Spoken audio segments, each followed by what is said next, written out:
Assalamualaikum warahmatullahi wabarakatuh. Perkenalkan, nama saya Kurata Aini, NIM 68. Di sini saya akan menjelaskan mengenai salah satu perusahaan yang cukup terkenal di Indonesia. Tugas ini merupakan tugas mata kuliah kimia industri dengan tema kunjungan industri virtual dengan dosen pengampu Bu Dr. Hajah Siti Suryaningsih. Saya merupakan mahasiswi pendidikan kimia UIN Syarif Hidayatullah Jakarta. Selamat menyaksikan. PT Maya Food Industry ini merupakan perusahaan pangan yang berfokus pada pengolahan hasil perikanan, yaitu pengalengan ikan. Pengalengan merupakan salah satu metode pengawetan bahan pangan yang dilakukan dengan dikemas secara hermetis, kemudian disterilkan. Pengemasan secara hermetis itu maksudnya adalah wadah bahan pangan dikemas dengan penutup yang sangat rapat agar tidak dapat ditembus oleh air maupun udara, yang mana dapat mempengaruhi cita rasa dari produk tersebut. Nah, perusahaan PT Maya Food Industry ini berdiri pada tanggal 27 Juli 1979. Lalu bagaimana sih produksi ikan kaleng pada PT Maya Food Industry? Nah, jadi di PT Maya Food Industry ini untuk produksi ikan kalengnya dia menggunakan dua jenis bahan baku. Ada bahan inti sama bahan tambahan. Bahan intinya itu ada yang namanya ikan makarel dan ikan sardine. Kedua ikan tersebut diimpor dari negara Jepang, Korea, dan China. Selanjutnya untuk bahan tambahannya itu ada garam, air, tepung pengental, es, dan pasta saus. Untuk proses produksinya terdiri dari 15 proses, yaitu tahap proses penerimaan bahan baku, penyimpanan bahan baku, thawing, pembersihan sisik, dan pemotongan. Nah, untuk pemotongan ini kalau pada ikan sardine, bagian yang dipotong adalah bagian kepala, ekor, dan perutnya. Selanjutnya untuk makarel, ikan makarel, bagian yang dipotong adalah kepala, jeroan, dan ekornya. Nah, selanjutnya itu ada tahap pengisian atau filling.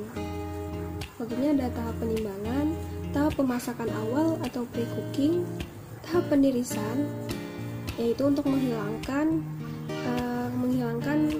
kadar air yang sekiranya masuk dalam kaleng. Lalu ada pengisian media yang berupa pasta saus. Yang ke-10 ada penutup kaleng, pencucian kaleng untuk menghilangkan noda-noda saus yang kemungkinan menempel pada kaleng. Selanjutnya tahap sterilisasi, pendinginan, packing, dan penyimpanan. Nah, penyimpanan ini namanya inkubasi, yaitu sebelum produk diedarkan, produk disimpan terlebih dahulu selama 14 hari. Tujuannya itu untuk mengetahui ada atau tidaknya mikroorganisme dalam kaleng. Jika positif, ditandai dengan menggembungnya kaleng. Nah, ini produk dari PT Maya Food Industry. Ada brand-brandnya itu cukup terkenal di Indonesia. Ada yang bernama Butan, Tantan, Sesibon, Pakovis, Pomo, dan Alam Indo, dan Ranesa. Proses produksinya pasti kan menghasilkan limbah ya. Nah, dari PT Industri Maya Food ini, limbah yang dihasilkan itu akan diolah kembali agar tidak berbahaya bagi lingkungan, dan yang memungkinkan masih bisa dimanfaatkan akan diolah lagi untuk menjadi bahan pangan yang bisa dimanfaatkan kembali.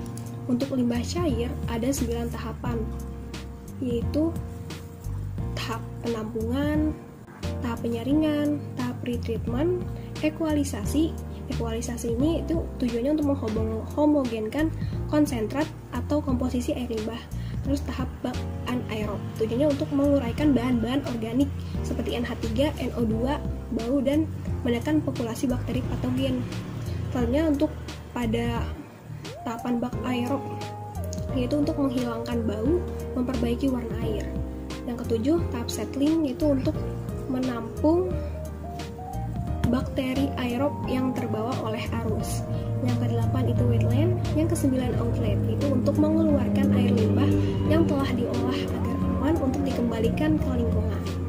Nanti yang kedua itu pengolahan limbah padatnya. Nah, untuk pengolahan limbah padat pada PT Maya Food Industry ini, dia diolah dari hasil sisa-sisa produksi yang berupa kepala, ekor, dan organ dalam ikan. Dia mengolahnya menjadi tepung ikan. Tepung ini bisa dimanfaatkan sebagai pakan ikan. Yang kedua, menjadi minyak ikan. Lalu ketiga, apa yang diterapkan pada PT Maya Food Industry ini, yaitu ada 3 intinya. Yang pertama penutup kepala, apron, dan sepatu boot. Lalu kandungan kimianya itu ada 14, ada air, vitamin, lemak, kalsium, zat besi, fosfor, kalium, natrium, zinc, mangan, selenium, vitamin B1, B2, dan B3.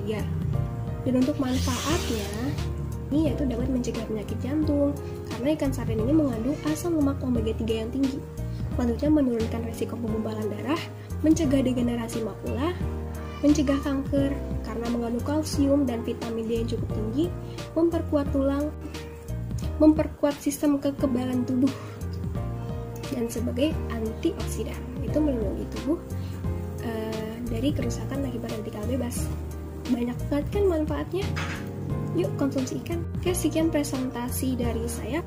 Semoga dapat menambah wawasan kita mengenai PT Maya Food Industry. Semoga bermanfaat. Assalamualaikum warahmatullahi wabarakatuh.